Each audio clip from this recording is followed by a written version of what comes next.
श्री राम जय राम, जय जय राम। श्री राम जय राम, जय जय राम। भजन मार्ग समाज, क्या वकीलों को दोषी अपराधियों का बचाव करना चाहिए? श्री हित परमानंदी महाराज। कई वकीलों ने हमसे इसी तरह के प्रश्न पूछे हैं। यह जानते हुए कि किसी व्यक्ति ने अपराध किया है, हमें धन प्राप्त करने के लिए उसे बचाने का निर्देश दिया जाता है। हम जानबूझकर दोषी अपराधियों का बचाव करते हैं। क्या हम अपना कर्तव्य निभाने में गलत हैं? यदि आप उन्हें बचाने का प्रयास करते हैं तो यह आपका अपराध है। यदि आपके किसी करीबी को नुकसान पहुंचाया जाता है तो आप यह सुनिश्चित करेंगे कि उन्हें सजा मिले, है ना?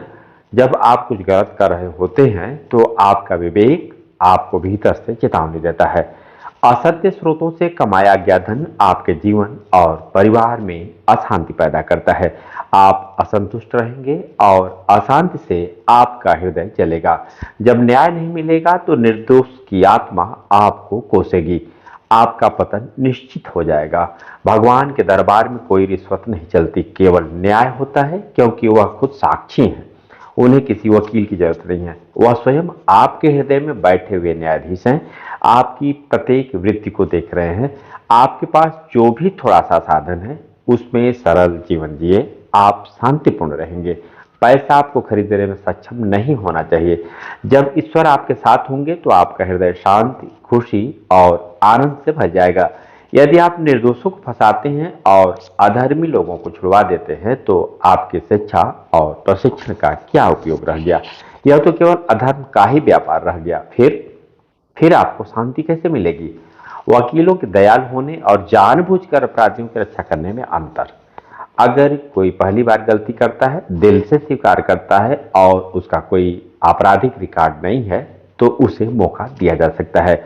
वह एक अच्छा इंसान बन सकता है। ऐसे में अगर ईश्वर आपको भीतर से प्रेरणा दे या आपको लगे कि उसके आंसू सच्चे हैं तो मौका दिया जा सकता है। हालांकि ऐसी परिस्थितियां दुर्लभ हैं। हमें क्षमा करके अपराध को बढ़ावा नहीं देना चाहिए। किसी अपराधी को क्षमा करना अपराध को बढ़ावा देता है, उसे सजा मिलनी ही चाहिए। लेकिन अगर भगवान आपको प्रेरित करे कि उनकी ओर से गलती हुई है और वह सुधार करना चाहते हैं तो आप उनकी मदद करने का सोच सकते हैं। हालांकि आपको उस मामले से बचना चाहिए। यदि आप जानते हैं कि वह व्यक्ति अपराध में कुशल है, सिर्फ पैसा कमाने के लिए ऐसा नहीं करना चाहिए। आप देश के सेवक हैं। आपकी गवाही और शब्दों से किसी निर्दोष व्यक्ति को आजीवन दंड दिया जा सकता है और एक दोषी व्यक्ति को मुक्त किया जा सकता है। यह गलती न करें। पैसा प्रगति नहीं है, अपना कर्तव्य अच्छे से निभाना ही प्रगति है। सत्यता ही प्रगति है। इससे आपका हृदय खुश और शांत रहेगा।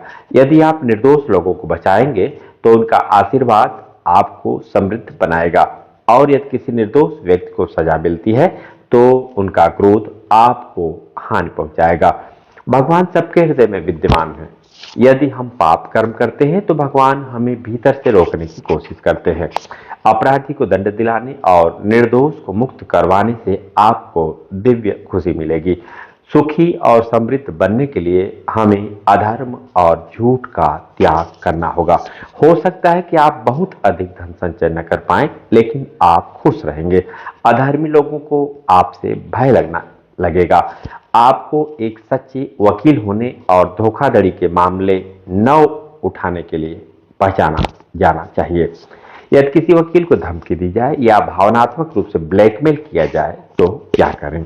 अगर इन अपराधियों के परिवार वाले आपके सामने रोते हैं तो ये सिर्फ ड्रामा है।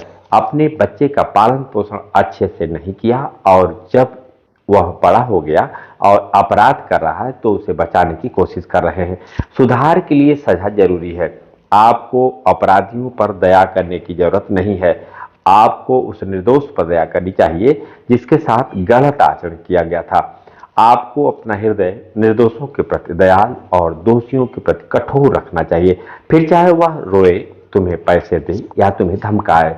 यदि हम धर्म का पालन करते हैं तो परमेश्वर हमारा ख्याल रखते हैं। जब तक आप सत्य पर चल रहे हैं तब तक आपको किसी से डरने की जरूरत नहीं है। आपको बिल्कुल निर्भय हो जाना चाहिए।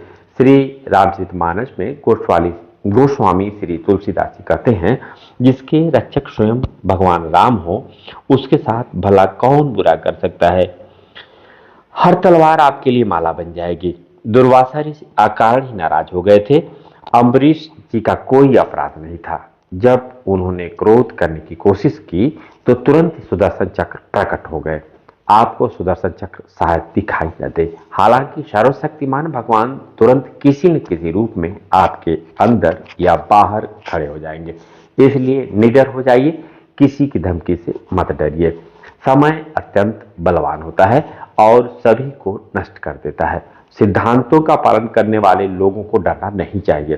भीष्म जी, द्रोणाचार्य जी, कृपाचार्य जी, अश्वत्थामा और दुर्योधन जैसे शक्तिशाली लोग छल करने के कारण ही नष्ट हो गए। पांडवों को अस्थायी रूप से कष्ट सहना पड़ा, लेकिन बाद में वे विश्व के राजा बन गए। जो सत्य का अनुसरण करता है वह कुछ समय के लिए दुखी हो सकता है, लेकिन अंत में वह विजय और गौरव प्राप्त करता है। क्या गलती से एकत्रित किए गए धन से सुख मिल सकता है? जीवन में जितना चाहे पाप करें, जितना चाहे अधर्म करें, परिणाम क्या होगा? आप कितने दिन तक जीवित रहेंगे? यदि आप अपने कर्तव्य से विमुख हो गए तो आपको क्या मिलेगा? सारा बैंक बैलेंस यही धरती पर रह जाएगा। परिजन आपके शव को 10-12 घंटे भी नहीं रखेंगे। वे उसी पैसे से तुम्हारा दाह संस्कार करेंगे। अगर आप सच्चे हैं तो जिस दिन अपने मालिक के सामने जाएंगे, सीना तान कर जाएंगे। आप इस लोक और परलोक में सुखी रहेंगे। हम सभी को एक दिन मरना है। भगवान अपने भक्तों को निर्भय बनाते हैं। अकबर और मधुकर शाह की कहानी। बादशाह अकबर आगरा आए और उन्होंने देखा कि उनके दरबार में अन्य राज्यों के अधिकारी और राजा अपने गले में तिलक और कंठी माला पहनते थे। उन्होंने घोषणा कर दी कि यदि कोई तिलक लगाकर आएगा तो उसका सिर कलम कर दिया जाएगा। मधुकर शाह ओरछा के राजा थे। उन्होंने सोचा कि मैंने अनंत ब्रह्मांडों के स्वामी भगवान का तिलक लगाया है, जबकि अकबर तो एक देश का एक तुच्छ राजा है।